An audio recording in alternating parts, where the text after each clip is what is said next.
Magandang araw mga kaibigan. Bigyan natin ng reaction, opinion itong post ng Hello Pinas. Pahayag ito ni ex-senator Trillanes. Parang kulto na. Inakusahan ni Trillanes ang mga diehard Duterte supporters na mga kulto. Ang kulto, parang blind follower sa isang leader. Yan ang kulto. Sino ba yung inaresto sa yung religious leader somewhere in Surigao ata? Inaresto dahil sa pagiging cult leader. Mariing sinabi ni dating Senator Antonio Trillanes na ang mga supporters ni dating Pangulong Duterte ay parang kulto na. Dahil kahit maliwanag kung ano ang tama at mali, nananatili silang tapat sa maling ginagawa.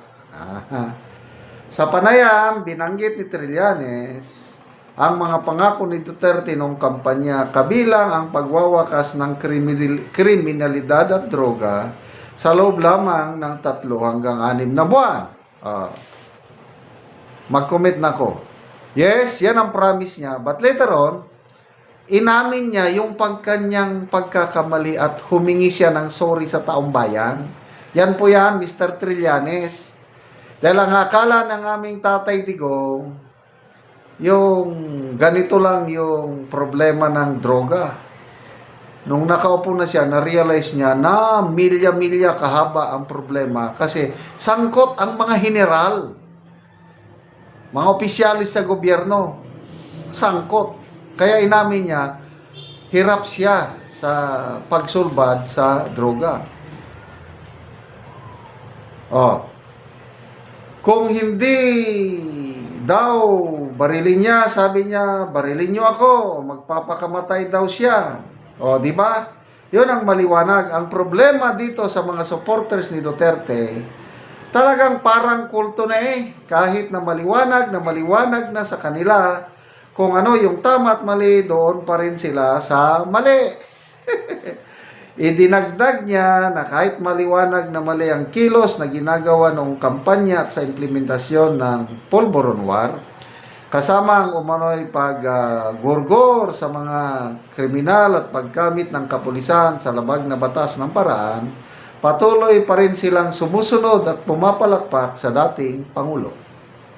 Anong pakialam nyo? Karapatan namin yon. Kung pumapalakpak kami at sumasaludo sa dating Pangulo, may sarili kaming pag-iisip, Mr. Honorable o ex-Senator Trillanes. Ako, proud DDS ako Hindi ko pa na-meet ng personal si Tatay Digong. Kahit si BP Sara, kahit yung mga anak niya, as in, wala. Hindi nila ako kilala. Palagi lang akong pumupunta sa Davao City. Ano lang. At nakikita ko ang resulta ng Duterte brand of governance. Maganda ang kanilang pamamahala. Starting kay Tatang Digong at lahat ng mga anak niya sumama sa politika. Na-experience ko ang pagbabago ng buhay ng tao nung nakaupo si Tatay Digong. Peace in order. Bago siya umupo, alam ko, talamak ang problema sa Polvoron. Nararamdaman ko.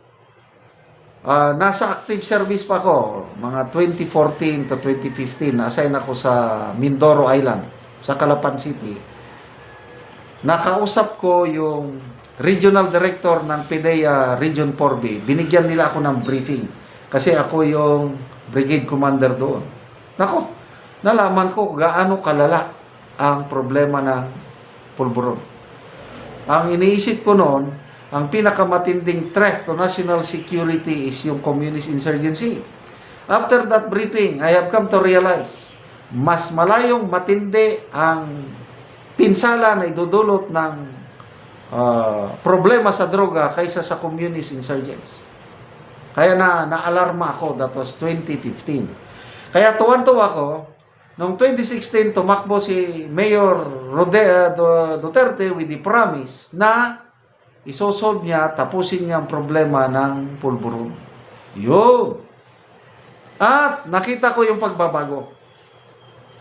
Yung mga lugar noon, alam kong pinupugaran ng mga pulburon lord, mga adictos, benedictos, tumahimik, lumayas.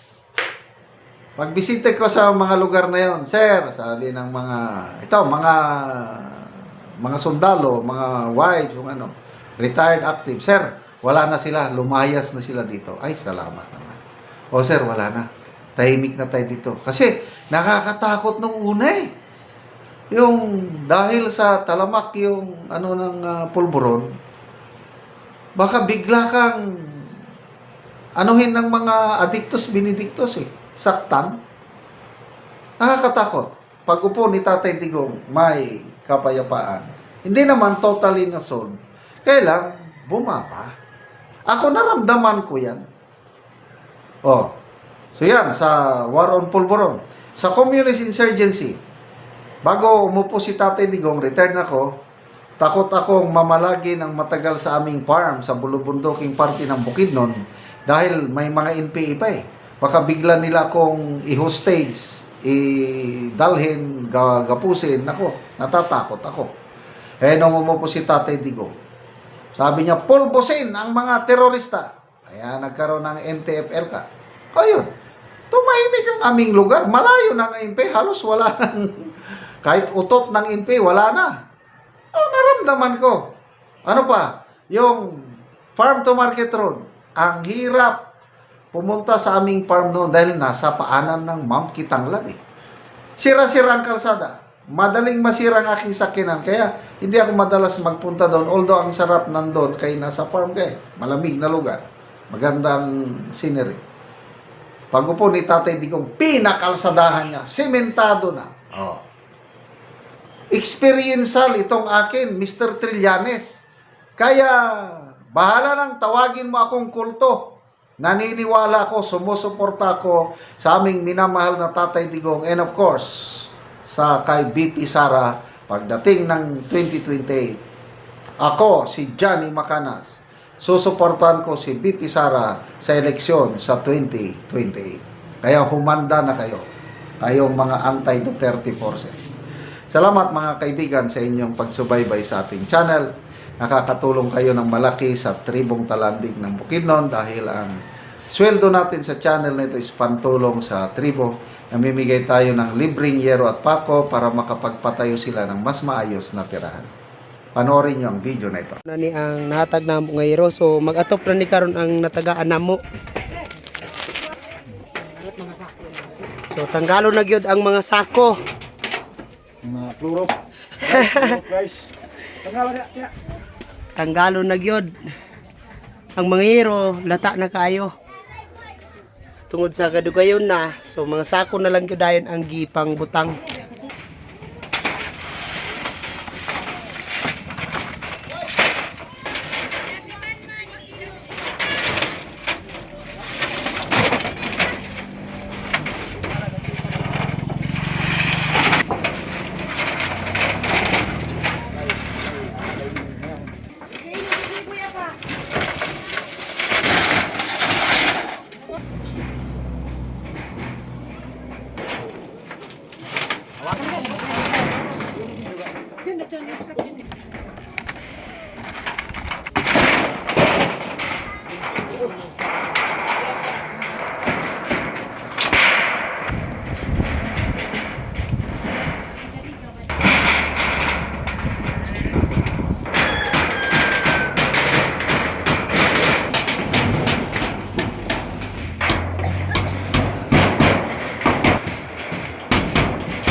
Og karon human na gyud og pag-atop, so maayo na gyud tan-awon, di nasama ganina nga mga sako ug mga yero nga daot.